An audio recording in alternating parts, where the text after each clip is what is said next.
Hello, everyone. It's Shane Kanto, your Wasteland reviewer, and welcome to the Wasteland Retrospective here on the SPM Crew Podcasting Network. And this is my weekly show where my guests and I each pick a film related in some shape or form. And hopefully, by the end of this episode, you have two films to go check out. And joining me, because it is indeed the third Thursday of the month, it is Luke. Luke, thank you so much for coming on. Always a blast. Let's get French. Yes, as we're doing a double dose of cool ass movies from Luc Besson, who most people will probably know from The Fifth Element, Leon the Professional, maybe even Lucy, if you hmm dabbled into that film. But yes, he did do French films before that. And we're going to start off with the extremely Frenchly titled La Femme Nikita, which, yes, is hmm actually just called Nikita, but Yeah. in America, it's French, Yes. It's super French. super French. So this film is about a convicted felon. Nikita isn't going to jail. She's given a new identity and trained stylishly as a top secret spy assassin, which I this film spun off into a TV show, which makes a lot of sense Yes. to me because this definitely has that vibe where you could just keep making missions and stuff like that.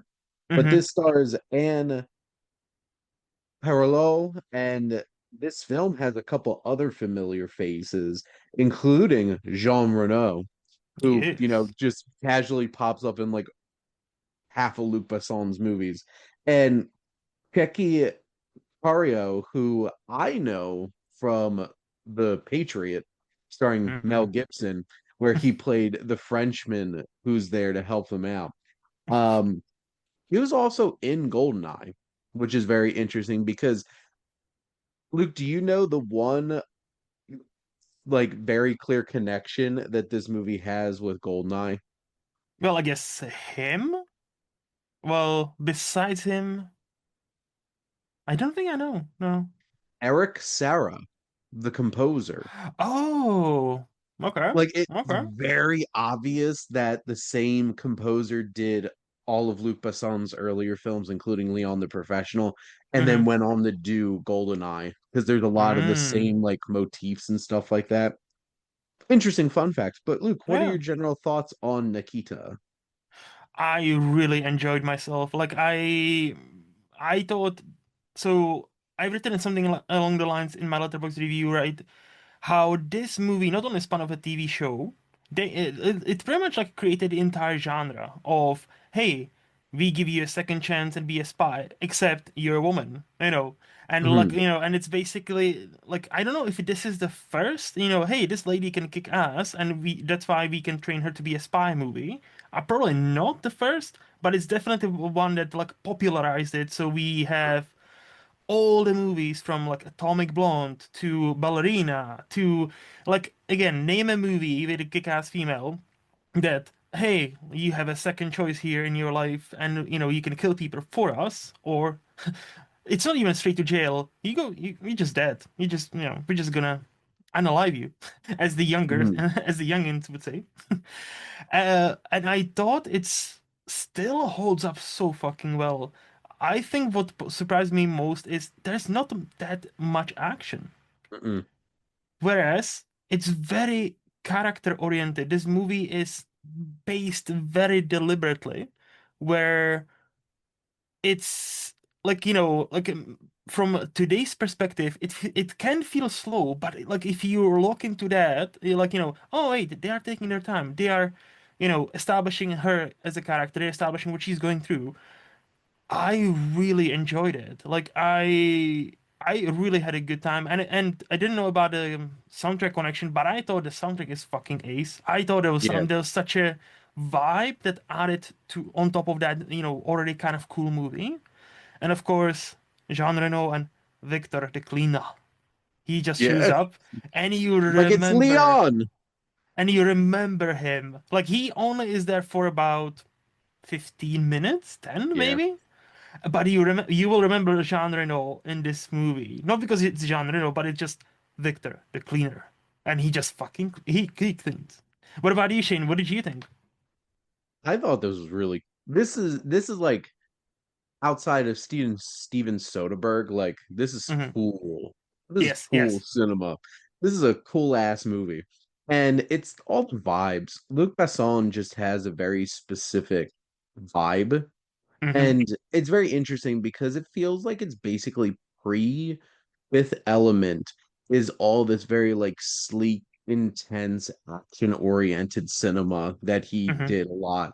And to be honest, I kind of wish you'd maybe go back to that a little bit more. Um, 100%. Yep. Nothing, not to pick on Valerian, but I don't necessarily like. I feel like he was just trying to recapture the same energy and spark that he got with the Fifth Element. But No, let's like pick on I, Valerian. We can pick on Valerian. No, that's a bad movie. yeah, like this really captures this very Euro Metro kind of vibe to it. And the camera work from Terry Arbogast and Eric Serra's score just really lays down this kind of feel. And it's very visceral and aggressive in Hmm. filmmaking. And like that opening sequence, just like that shot of them all walking together, Yeah. it's just like this is going hard, like right off the And they're bat. dragging this person behind them. Like one of the people, like this buff dude, has like, this other person just dragging them along. I'm like, what the fuck happened here? Okay, I'm in. Well, and Basson simply does not go hard. Like everything is going hard here. And Yes. that whole like when the action does happen, it's so visceral and Hmm. intense. And this is the same stuff that I loved about Leon the Professional, because that's probably the film out of his that I've rewatched the most out of all of them. Obviously, The Fifth Element's up there too. But Hmm. like this film has such intensity and a raw energy and a magnetism because then like it has that same kind of feel of where you have the visceral action, you have the sexiness. Like Nikita's a professional. She trained assassin, but you have this vibe that like there's this sexiness to her that you have. And I think Lee's performance is fantastic because it balances this intensity, it balances this vulnerability because this Hmm. film does put her in a lot of situations that challenges her as a character, both in love and in terms of her job and dealing with she's handled with kid gloves Hmm. Hmm. for a decent chunk of this movie and she's frustrated about it. We feel her frustration about it and we appreciated it. Like at some point, she just uses like, "You're a woman. Let's Hmm. sneak you in, distract you with being a woman, and Yes. then get out of here. You're done. Yeah. Let the boys get the job done." But like, I love that whole sequence with her trying to assassinate that woman with the sniper rifle while she's Hmm. hiding in the bathroom, and her partner is just like, "We need to talk." And Yes. like that's a very important scene for her as a character and her interpersonal relationships, while also her doing her thing and her looking real badass with that giant sniper rifle. Like talk Um, about attention in yeah. that scene. Just like, so many things are happening. Like, and Mhm. it's obviously just, that target, she doesn't even know who the target is until the last second. And then like she only has a couple of seconds to take the shot. So yeah, yeah. And like, as you mentioned, like, Anne, so Parillaud, I don't know, Anne, a very French name. She's a great actress. Like Mhm. I thought like she was exceptional because many movies nowadays they have this problem where, hey, we have a strong female character, so she almost behaves like a man in many ways, and I'm like, Mhm. but this is not how it works in a real world. Have you ever met a strong woman? They don't usually act like this. This is a movie, especially American thing, and this is what I picked up on this, Nikita. She is so silly. Like she is still like loud. She is Mhm. silly. She enjoys herself whilst being the assassin. Not, she doesn't push it away just because, hey, I'm the serious assassin now. I'm strong. Did you see my muscles? I'm strong. So therefore I cannot have any fun. I'm just gonna be brooding. Mm. And like she, like, there's scenes where she is brooding, but there's scenes where she's like down because like this job is obviously not for her. She's like, tearing her apart. But there are also scenes where she's just silly, just being a woman, right? Just being Hmm. herself. And I think Luc Besson like managed to capture that whole spectrum without it feeling cheap, cheesy. Like she's an objectively good-looking woman, but I don't think she, like apparently they used to be together. They have a child together. So this, by the way, watch the movie. That lady gave birth 2 years before this movie was made. I hate her because she has a great body. Like I'm like, I don't look like that, and I haven't had any children. I'm like, I don't know, no. But like, so like sorry, Luc Besson managed to capture that and sees her not just, hey, she's a strong woman, as this complex character where she can be silly, she can be this, she can be this, on top of everything else. Absolutely. And I think it's in the same vein as like a Ripley from Aliens, Yes. where it's like she's allowed to be a badass. She's allowed to be a leader, but she's also allowed to be a woman. Mm-hmm. Mm-hmm. Mm-hmm. And because you have that whole entire subplot with Newt and that motherly connection, and that here, she's a young woman Mm-hmm. who up until this point was just hanging around with a gang and stuff like that. And she does have those moments that like kind of like Julia Roberts very charming and charismatic kind of elements, but then also she's a badass assassin. And she can Um, get in your face, like she can yeah, scream. Like, there's a couple of moments where she just starts to shout, and I'm like, all right, I get it, I get it. Yeah, I feel you. few directors can capture just the visceral raw energy of somebody screaming quite like Luc Yeah, Besson. yeah. So like, which also fun fact, this actress was in a film in 2025. She Mm. is the concierge of the Prague Continental in Ballerina. Oh, that's cool. Now I want to go back and rewatch Ballerina and specifically try to point her out because that's one of the things I love about the John Wick Hmm. universe is that they're so specific about the actors that they cast and the legacy that they bring and Yeah, stuff like that. Because like, of course, the Nikita would fit in original. perfectly. Yeah, Yeah, like one of the original badasses, and again, she is a badass. What I also loved about this movie, how like I think you mentioned this before, like not only the camera work, but I also would like to highlight editing, like yes. specifically how they go about like uh informing us how much time has passed. Like like she starts and she mentions, "Oh, today's my 20th birthday," and then there's like this interesting cut, and suddenly, "Oh, 23rd birthday," and it's like, "Oh, okay," and like just like it's kind of offhanded comment, like, "Oh, okay." So she's been training for 3 years. We don't see any 3 years later subtitle, like title on the screen. And the same, and then there's another great one in her apartment, or as I would say, flat, where like, Mhm. she rents out this like apartment that's like fucking bare, hollow. It just needs a lot of work, okay? And then there's like she spends like a passion knife a night with her lover. And then there's this like a transition shot of the same apartment, and then like already being done up, and it's like looks nice. And again, a few sentences down the road, we discover, oh, it's been 6 months since we started to date. And I'm like, oh, since yeah, okay, so we moved past it. And I really liked how it's just like, oh yeah, it's been this much. That's it. Like we don't need a 6 months later. Wow. So I appreciated that. Well, and I think that's something really important that if you can tell a story with subtlety, that's going to respect your audience. That's so important. And I know one director was complaining about this very specifically recently, where it's just like, no, I'm not going to put Washington, D.C. across the screen when there's literally like the White House.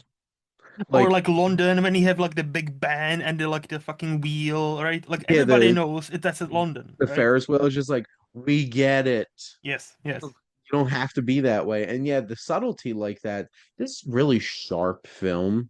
Hmm. And it's also very It's interesting watching when you watch a lot of international cinema that you pick up on certain things. Like an American film would not end the way that this did. Oh There's no. no way in hell. That And ending. Yes. that's such an interesting choice of a last scene to have. And but I think it's important to where Nikita is in her journey that this is how the film ends because this whole entire film is about men and their Mm-hmm. perception of her or how Mm-hmm. they're controlling her or treating her and stuff like that. And I thought it's very fitting having this interaction between the two men of her life, both in her personal and her professional life, just being there with each And other. and also, but it's, yes, it's about the man, but it's really about her and how, Yeah. no, she's gone. You will not find her. You know, I loved her and I lost her too, and we need to deal with that. And credits start to roll. I'm like, this fucks hard. This goes so fucking hard. Like I was so happy that it ended this way and not like, oh, she's on another mission being a badass. That Or would be she's such like an on a obvious. beach somewhere. Yeah, like Like, sipping a cocktail. Yes. yeah. Everything is nice. Look, there's a beach sunset. Oh, everything worked out. No, it maybe not worked out. Fuck knows. But this doesn't matter. This ending slap. Like it just goes. Yeah. I was like, yes, yes, yes. I was so like I was pissed. I was like, yes, this is like more movies, especially nowadays, should have the balls to end like this. Like should be like, oh yeah, we don't know, but we need to deal with it. The end. Well, I can name at least a couple of films this year where I'm just like, did we need that one extra Mm-hmm. button on the end of this movie? There's one in particular, I'm not going to say what it is on air, but like, I was just like, there's the ending. Mm-hmm. Perfect. And then Mm-hmm. it went to another scene. I'm like, ugh, why'd you do this? Mm-hmm. Like, this is where the film ends. That's all you need. Men Mm-hmm. right here. And I think the best sequence in this whole entire film is that mission that goes wrong, and then Jean Reno shows up. And Yep. that whole entire 15-minute sequence with him in this film is so great. It's the energy between the two of them because they have very different approaches to Oh things. yeah. Because Renault is very like By the book. Like and everything needs to very be precise. Everything needs to yes, be like cold, almost detached.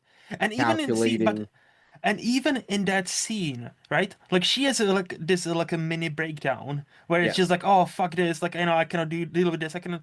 And again, she that doesn't make her any less strong. This makes Mhm. her human. And Yeah. I wish more movies, especially they're like, look at us patting themselves on the back. Look at us having strong, independent women. Yes, strong, independent woman character. Look at us. Look at us. We are so good. Pat us harder on the back. And they fucking miss the point and they come across very non-true to life. Whereas, she has a mini breakdown as many people would, because she isn't like, she's been in part of the program only quote unquote for 3 years. So she's Mhm. still kind of beginning of her spy career, right? So Yep. of course. And yeah, and you have Jean Reno, who's probably done this for fucking ages. Yeah. And you're like, no, this goes like this. This needs to happen like this. I have my acid here. Oh, he's not Yeah. dead. Okay. And it's so funny the parallels here, but he is a professional.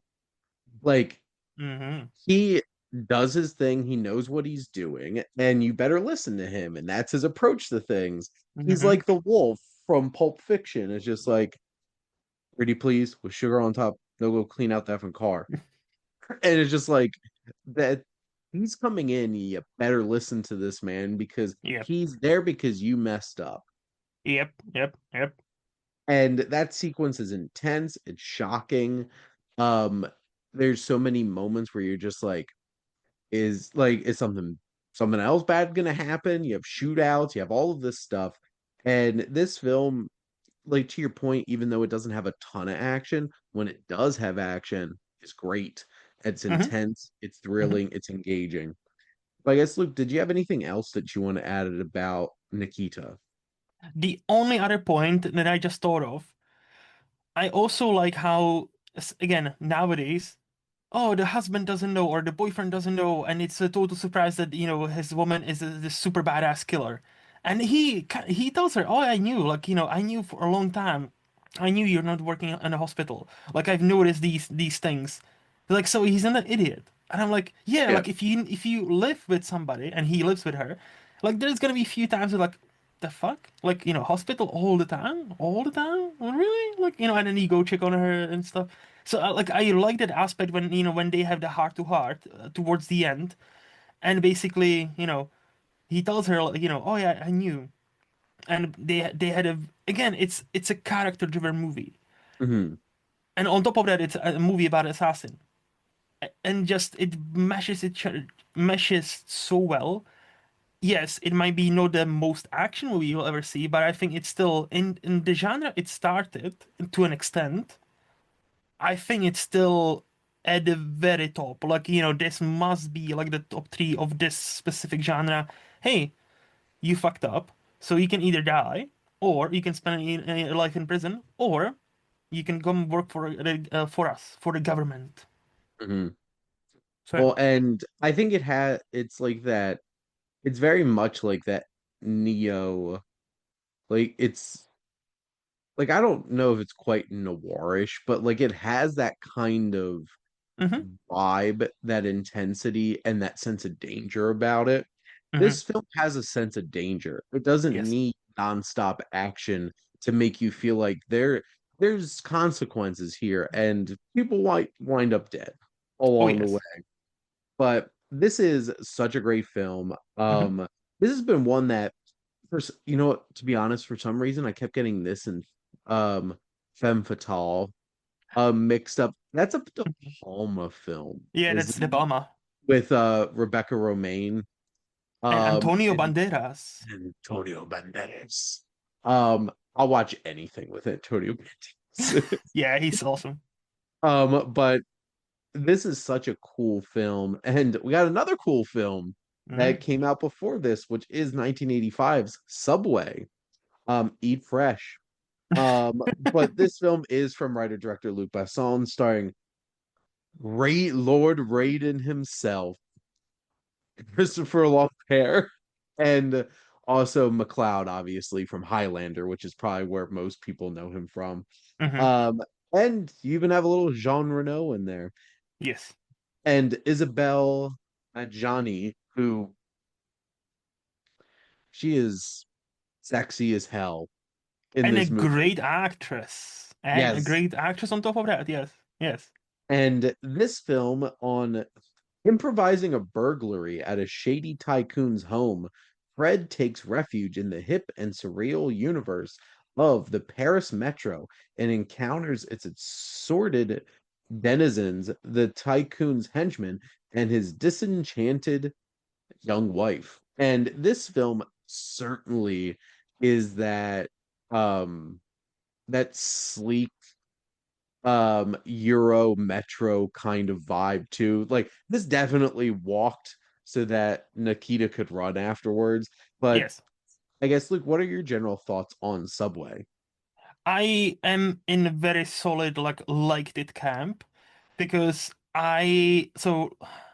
this is one of the most quote unquote vibes movie you will ever see. What I Hmm. mean by that, if within the first 2 minutes you do not lock into that movie and it's very specific frequency, very specific where it's like the story doesn't matter.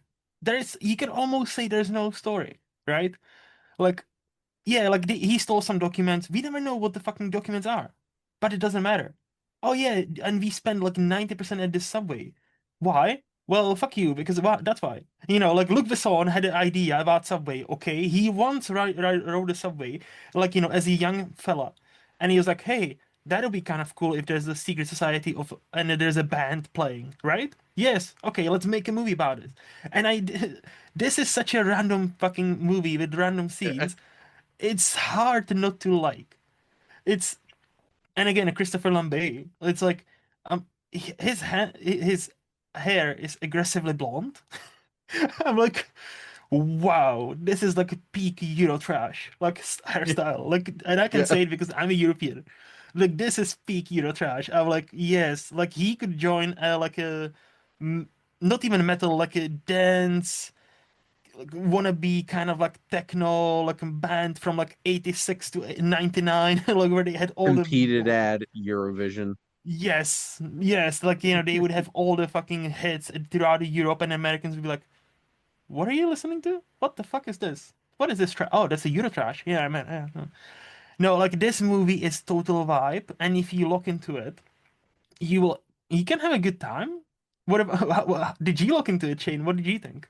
Well, that's the thing. I think the biggest criticism I have about the film is that it is loose. Very It is loose, a yes. loose narrative for an hour and 45 minutes. And like, could you have tightened this up along the way? Yeah.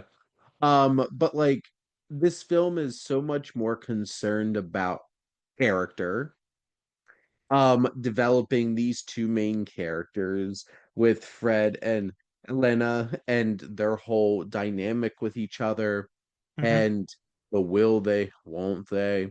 And she's this young, attractive, alluring, intelligent woman who's just basically like, shut up, woman, by this rich man that she's married to. And Mm-hmm. Fred is intense, young, sexy, blonde, Very blonde. and very blonde. And he becomes she catches his vibe, and a lot of this film is them feeling each other out. Mm-hmm. um Not literally. It's not that kind of movie. But like this It's kind not of that thing, French. it's not that French. Yeah. You have to watch like Blue is the Warmest Color if you want to be watching that much feeling out. But like this kind of vibe is a lot of character work, a lot of world building, because we get all Mm-hmm. these strange characters, like even like Jean Reno back in this again as Yes. this like random guy, like his whole outfit vibe, his mustache, all of it. Everything is so specific Like about this. he John Reynolds' character in this movie, they even say he's a drummer. He doesn't want to state his name. That's it. Like we don't even get his name because he's Uh, just a drummer and he just drums. Like he barely speaks in a movie and he's just there. Yeah. And from the jump, I remember starting the film and just being like, holy crap, because we're in a chase. Yeah. And like this type of that Euro Metro techno vibey kind of action certainly has influenced a lot of different films. Like you could tell, like I remember watching like the Born Identity, that whole entire chase sequence in that is obviously them trying to capture this like Euro Metro kind of urban feel of action. This nails it and it's fun. Eric Serra again back with the score here. It Hmm. really fits and like just it's ever so slightly over the top and campy, like still grounded in a way. It's a strange feeling, but like it's one of those kinds of things where you watch a Sam Raimi film and you realize this is very Sam Raimi and nobody else has a vibe like this. Luc Besson has a very specific vibe that he Yes. brings to his films, and you can feel that from this movie, which this is like almost 10 years before Leon, Hmm. before The Professional. And this opening chase sequence is so much fun. It's intense, it's thrilling, and you're like, who is this? What's going on here? Like, I'm intrigued. And Yes. there's so many great camera moments. Like, there's this long tracking shot of Fred just sprinting through the metro and him just like the camera following him and just like those kinds of choices. This is such an incredibly shot, well directed, well edited film that just has a propulsive nature when it needs to. Hmm. And then it has this just vibe that's the look to it. All the costuming, the hair, the makeup all pulls together, the music just layering that on top. And Hmm. the final scene like it hits so hard with all that with the music in the background. Like I was vibing to this Oh concert yeah. going on. I'm like, and I'm looking at the runtime, I'm like, oh no, this movie's coming to an end. Something bad's gonna happen. And it hits in that kind of way. And if you map this out, did a lot happen in this movie? Not really. Eh, A lot of conversations, a lot of conspiracy, a lot of twists and turns in terms of character motivations and stuff like that. It's just not something where it's like you're gonna easily be able to like plot this out. Like if I told you sit there and tell me beat by beat how this film goes, you're not probably gonna remember all the little like elements to stuff it. happens, right? Yeah. There's a lot of stuff that happens, but overarching narrative is almost kind of non-existent. But I think is here's the thing, right? I don't mind that this kind of movies if the movie and the director making that movie understands what they're making. So, for example, what I mean by that, this movie, even before the chase scene, it starts with a quote, and the quote is, "To be is not to do." Socrates. To do is to be. Sartre. Doobie doobie doo. Sinatra. And I this that's a sign of a movie that announces itself quite loudly from the very first second. Oh Yep. yeah, you're in for this kind of fun. If you consider this fun, this movie will be your vibe. Yep. And it's genuinely, it feels like, Luc Besson, like, I didn't read it anywhere, but I genuinely feel like, he just, like, like how many younger filmmakers start. They just do something totally basic, like ride on a subway. And just imagine, hey, what if there's entire fucking, like, ecosystem within the subway? What happens when subway closes for a night? Are people living inside of the walls? Maybe. Is there a very big buff dude called Bill, if I'm not mistaken? That just fucking lived and is like one of the most ripped dudes I've ever seen in my life. I was like, that's a physique. Wow. I was like, Mhm. I am impressed. Like, I'm not that easily impressed, but I was impressed. And that just and but so, like, Luc Besson knows what the movie is. The Yep. fact we don't know, that's fine. But he, the director, knows exactly what he wants to make, and the movie in lesser hands would be kind of like, yeah, this is just like experimental kind of student movie. I don't know what I'm watching, but like his sense of direction, this is his second feature, by the way, is so assured. And like he understands the characters, like Isabella Adjani. She's got that great, like, he can kind of see, like, she's sad, and then she has the Mhm. great scene where she tells a lot of rich folks to fuck off, and I'm like, this is why she's sad, because she doesn't want to be in this marriage. She's probably just there for the money, but she now regrets her choice, right? Yeah. So, like, it's all about the characters. It's all about, yeah, it's kind of like Nikita, but here, where Nikita actually had a plot, here it's more Mhm. like, hey, this is another day in the subway. Let's see what this ecosystem is what these people within this ecosystem, what is happening with them now, whether the roller guy will get caught, you know whether the chief will get yet another coffee, because that's what he does all throughout his movie. Like, it's like every time he comes into the office, he's like, "Can I get a coffee, please? Just two sugars, dash of milk. Okay, thank you." And it's just, yeah, It's one it's of those kinds of experiences watching a film where you realize that the director is so confident in what mhm, they're doing that you could feel comfortable just like going for the ride. Because there's no apprehension here. There is no like holding back. This is a fully realized perspective on like a mhm, vision of a movie. And this mhm. is being his second feature. That's pretty impressive for a Yes, director having such a specific and committed vibe and directorial voice like mhm, Basson does. And this is the kind of thing that made him so popular in the 90s is that you are going to watch a Luc Besson film and have never seen anything like this. mhm, Like, it's mhm, just so him. And this film is like, this feels like the coming out party of like, hey, I'm gonna be this director. This is my vibe, this is my vision, take it or leave it. Because he mhm. doesn't seem like he's the kind of director that's ever gonna like take a step back and try to make somebody else's movie.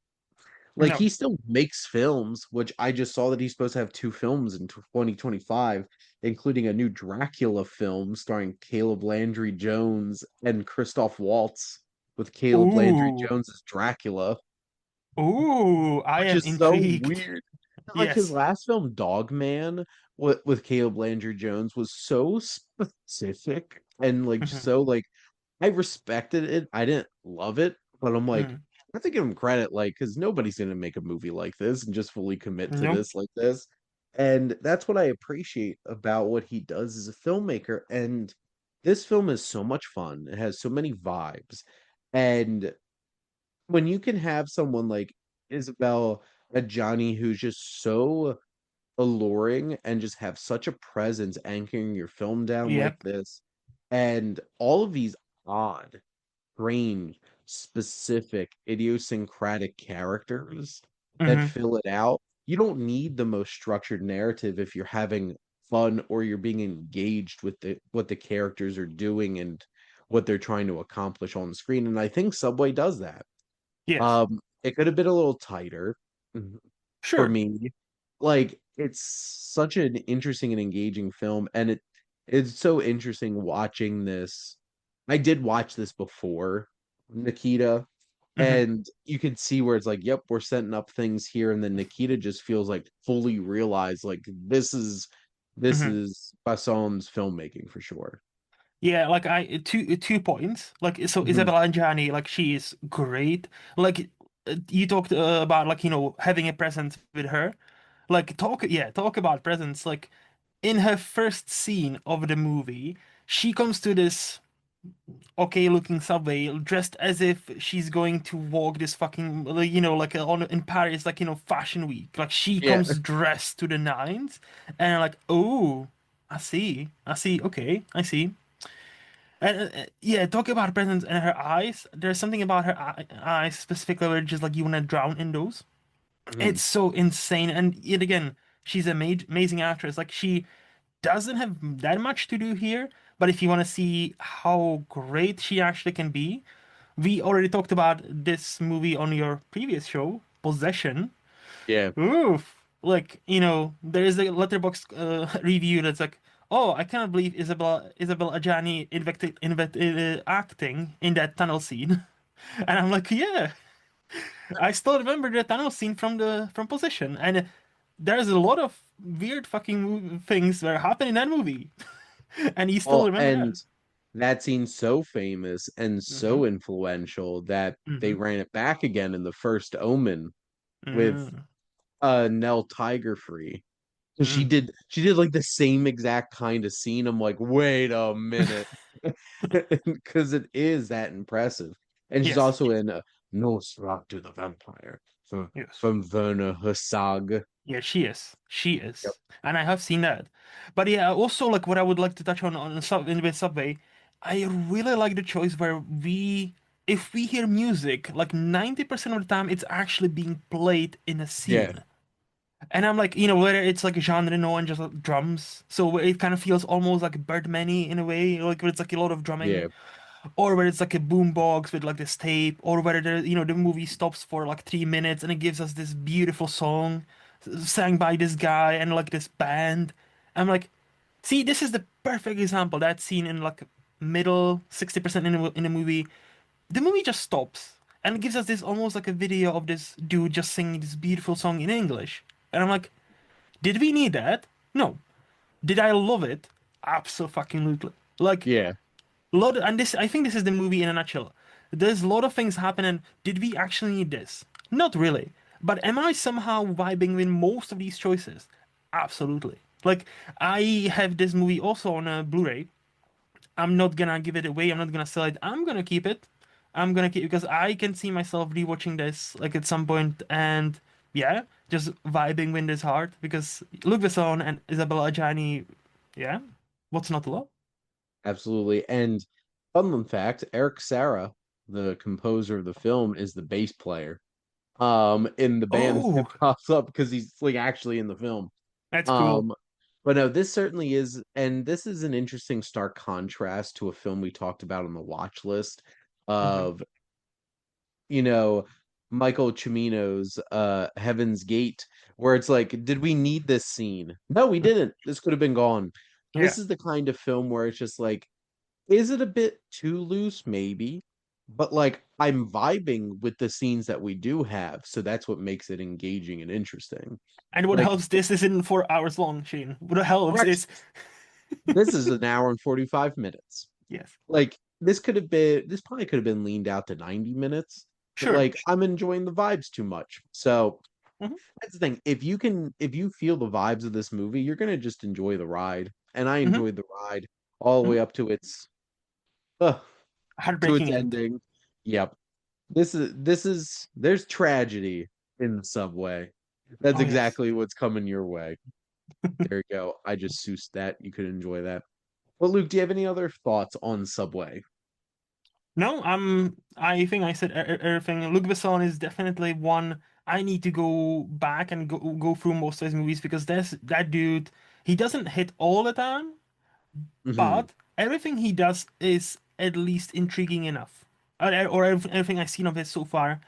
Like even the movie Anna, it's Yeah. fine. It's fine. It's fine. It definitely feels like one of his kinds of films, and it definitely Yes. feels like he's trying to run back some Yes. of the things that he did with like Nikita and stuff like that And for we do not sure. talk about Valerian. We do not like that is eh. It's a movie. It is a movie. But that is a wrap here on the Wasteland Retrospective. Next week, Jeff and I are going to be talking about a double dose of iconic rom-coms as we talk about Sleepless in Seattle and When Harry Met Sally. And next month, Luke and I are going to take a look at a couple of horror sequels from one franchise that most people haven't made it past the first one. And we're going to talk about Psycho 2 and Psycho 3. So, Hmm. but thank you all for listening. Make sure to like, comment, and share on this episode. What's your favorite Luc Besson film? Is it The Professional? Is it The Fifth Element? Or could be a wide range of other things. Now, Is it I don't Valerian? know. Is it Valerian? Did we offend you? Is it Lucy? Did we also offend you? Or at least I did. Like, this is the kind of film this is a filmmaker that has some interesting films to explore. Yes. Make sure to follow or subscribe wherever you listen to your podcast. We have a wide range of different shows here on the SPDM crew, including Luke's interview show and plenty of things about movies, but plenty of shows about all different types of things. And I'm sure you'll find something to enjoy. But if you're interested in becoming a guest on one of these shows or starting your own podcast, reach out to us on our website. If you like our logo, check out Highflyer Creative for all your digital marketing needs. But most importantly, thank you as always for tuning in and supporting the Wasteland Retrospective here on the SPDM Crew Podcasting Network.